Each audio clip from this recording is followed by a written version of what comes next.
Baik, Assalamualaikum warahmatullahi wabarakatuh. Nama saya Sukronul Majid, saya dari Prodi PAI, Pendidikan Agama Islam. NIM saya 22 12127. Adapun materi yang akan saya bahas ialah pertama, yaitu materi pendekatan dalam mengurutkan materi. Dalam hal ini, merancang dan menyusun, kita juga harus memahami urutan penyajian, berguna untuk menentukan urutan proses pembelajaran tanpa urutan yang tepat. Jika di antara beberapa pembelajaran mempunyai hubungan yang bersifat bersyarat, akan menyulitkan peserta didik. Dalam hal pembelajaran ini, menurut Mardia Hayati, materi pembelajaran yang sudah ditentukan dalam ruang lingkup serta kedalamannya dapat diurutkan melalui dua pendekatan. Yang pertama, pendekatan prosedural. Adapun urutan materi pembelajaran secara prosedural menggambarkan langkah-langkah melaksanakan suatu tugas. Yang kedua, pendekatan hierarkis, yaitu urutan materi pembelajaran secara hierarkis, menggambarkan urutan yang bersifat berjenjang dari bawah ke atas, dari atas ke bawah. Materi sebelumnya harus dipelajari dahulu sebagai persyarat untuk mempelajari materi berikutnya. Menurut Mulyasar dalam bukunya, guru harus mempunyai dan membentuk kompetensi peserta didik secara sistematis dan beberapa tahapan. Adapun tahapan yang pertama ialah guru mula-mula harus menyajikan materi pembelajaran yang bersifat fakta. Yang kedua, kemudian penyajian konsep, pengertian, definisi, dan prosedur. Yang ketiga, prinsip-prinsip dan suatu gagasan baru atau permasalahan. Yang keempat, diakhiri dengan pemecahan masalah. Adapun menurut Dabiknas dalam bukunya, ada beberapa kategori penyusunan bahan ajaran ataupun materi, yaitu yang pertama, dimulai dari yang mudah untuk memahami yang sulit, dari yang konkret untuk memahami yang abstrak. Adapun siswa akan lebih mudah memahami suatu konsep tertentu apabila penjelasan dimulai dari yang mudah atau konkret, sesuatu yang nyata di lingkungan mereka. Misalnya, untuk menjelaskan konsep jual beli, ajaklah siswa berbicara tentang kegiatan jual beli terjadi pada penjual jalanan di sekeliling sekolah. Setelah itu, kita bisa membawa mereka untuk berbicara tentang berbagai kegiatan jual beli lainnya. Adapun yang kedua, pengulangan akan memperkuat pemahaman. Dalam pelajaran, pengulangan sangat dibutuhkan agar siswa terlebih dahulu memahami suatu konsep.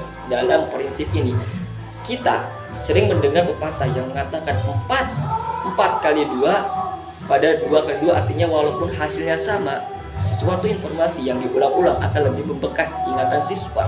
Namun, pengulangan dalam penulisan bahan ajaran harus disajikan secara tepat, bervariasi, sehingga tidak membosankan. Adapun yang ketiga, umpan balik positif akan memberikan penguatan terhadap pemahaman siswa. Seringkali kita menganggap sepele dengan memberikan respon yang sekedarnya atas hasil kerja siswa. Padahal respon yang diberikan oleh guru terhadap siswa akan menjadi penguat pada diri siswa sendiri, dalam artian PD. Yang kedua, langkah-langkah dalam menentukan materi atau kriteria pemilihan bahan ajaran, yaitu materi yang kedua yang akan saya bahas ialah yang mana menurut Abdurrahman Ginting, bahan ajar atau materi yang baik harus mempermudah dan bukan sebaliknya, yaitu mempersulit siswa dalam memahami materi yang sedang dipelajari. Maka oleh sebab itu, bahan atau materi harus memenuhi beberapa kriteria.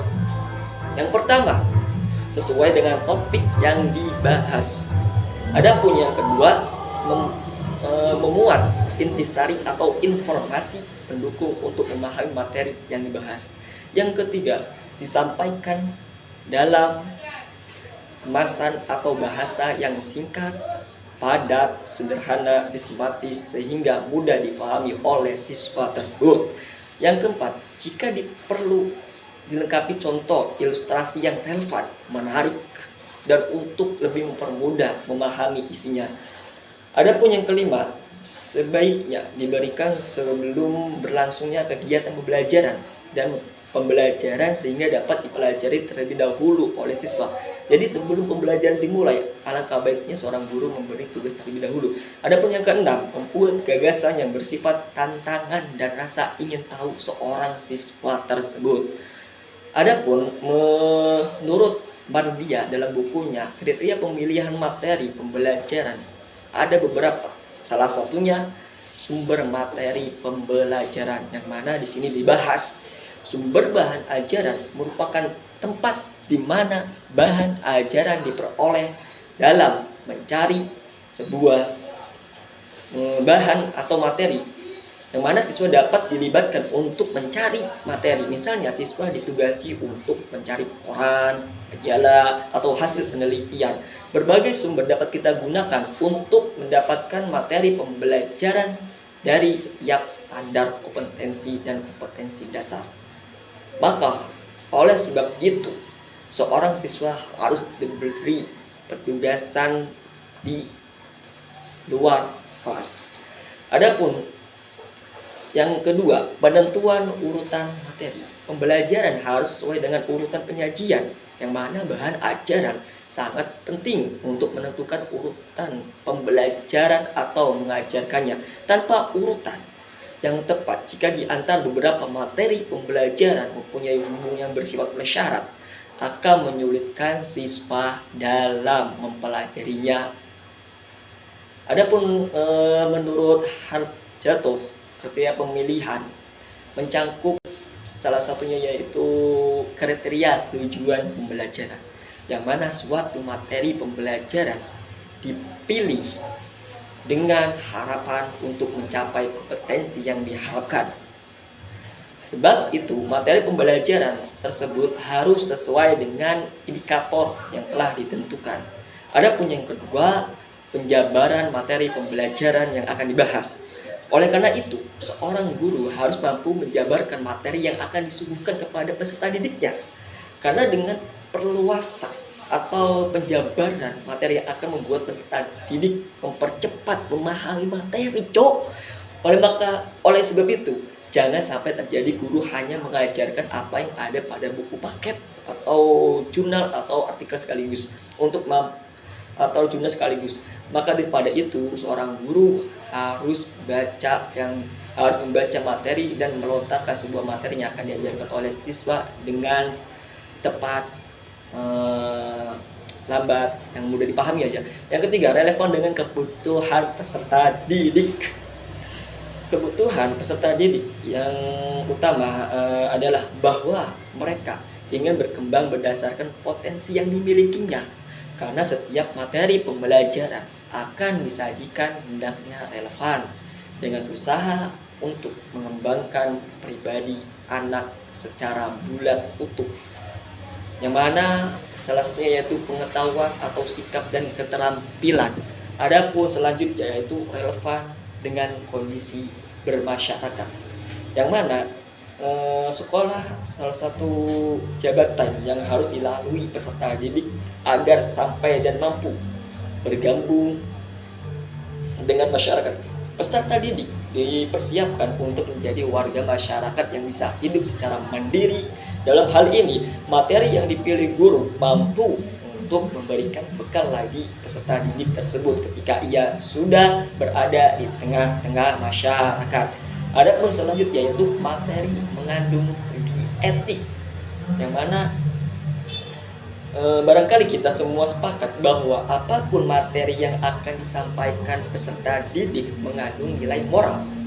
Dengan demikian, pemberian materi itu akan memberikan kesan yang signifikan terhadap perkembangan moral peserta didik. Oleh karena itu, guru hendaknya mampu menyelipkan aspek afektif ini dalam mengajar apapun mata pelajaran atau materi yang akan dibahas oleh seorang guru. Adapun selanjutnya yaitu materi pembelajaran tersusun secara sistematis, yang mana setiap materi disusun secara bulat menyeluruh terbatas ruang lingkupnya dan terpusat pada satu topik masalah tertentu. Materi disusun secara berurutan dengan mempertimbangkan faktor perkembangan psikologis peserta didik. Dengan cara ini diharapkan isi materi tersebut akan lebih mudah diserap oleh anak dan peserta didik yang diajarkan oleh seorang guru. Adapun selanjutnya yaitu materi bersumber dari referensi yang baku. Salah satunya menurut Noviarni, yang mana kriteria pemilihan materi pembelajaran harus mencakup sebagai berikut. Salah satunya konsep, yaitu gagasan atau ide-ide yang memiliki ciri-ciri umum, misalnya beriman, takwa, dan berakhlak mulia. Yang kedua, prinsip, yang mana prinsip ini kebenarannya dasar yang menjadi titik tolak untuk berpikir. Ataupun yang ketiga, definisi, yaitu kalimat yang mengungkapkan makna, keterangan serta ciri-ciri utama dari seorang benda, proses, dan aktivitas. Adapun selanjutnya yaitu menurut salah satu buku yang dikutip oleh Noviarni, yang mana kriteria pemilihan materi pembelajaran harus mencakup beberapa bagian, yang mana salah satunya itu konsep, yang mana suatu gagasan atau ide-ide yang memiliki ciri-ciri umum, misalnya beriman, bertakwa, dan berakhlak mulia. Yang kedua yaitu prinsip, yaitu kebenaran dasar yang menjadi titik tolak untuk berpikir. Adapun yang ketiga yang dikutip dari buku itu yaitu definisi, yang mana kalimat yang mengungkapkan makna atau keterangan serta ciri-ciri utama dari orang atau benda dan lain sebagainya. Yang keempat yaitu konteks, yaitu suatu urutan kalimat yang mendukung atau menjelaskan makna atau situasi yang dihubungkan dengan suatu kejadian. Adapun yang kelima yaitu data, yang mana data di sini keterangannya yang dapat dijadikan sebagai kajian, baik berbentuk angka-angka maupun sebuah materi yang akan dibahas. Adapun yang keenam yaitu fakta, yang mana merupakan suatu keadaan atau peristiwa yang telah terjadi, dikerjakan maupun yang dialami. Adapun yang ketujuh yaitu proses, yang mana proses di sini adalah serangkaian peristiwa yang merupakan aktivitas perkembangan dari suatu benda atau manusia.